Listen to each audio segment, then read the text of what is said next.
Désinfection avant opération. Le chirurgien va pratiquer une arthroscopie du genou, puis il se mettra en grève, comme tous ses collègues médecins qui exercent ici. La commission médicale de cette clinique privée de Grasse a décidé de suivre l'appel national à la grève pour dénoncer entre autres les baisses tarifaires décidées unilatéralement par l'assurance maladie en novembre dernier. En plus d'être médecin, on est chef d'entreprise. Sur les plateaux techniques, on a tous un certain nombre d'employés, on a des charges qui sont importantes, on a des coûts de fonctionnement qui sont de plus en plus importants. Derrière, effectivement, pour parler de valorisation, il y a des revalorisations d'actes qui n'ont pas eu lieu depuis des décennies. Et aujourd'hui, on arrive à un grand écart qui fait que il est difficile de maintenir une qualité des soins à un prix abordable. Ici, on ne traite pas d'urgence vitale. Dès demain, les 7 blocs de la clinique seront à l'arrêt.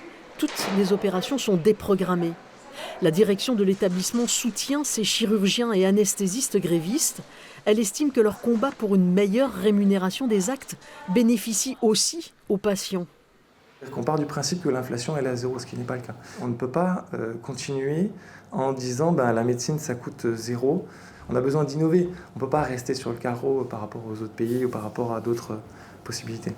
12 cliniques des Alpes-Maritimes et de l'Est-Var ont décidé de rejoindre la mobilisation nationale des médecins libéraux.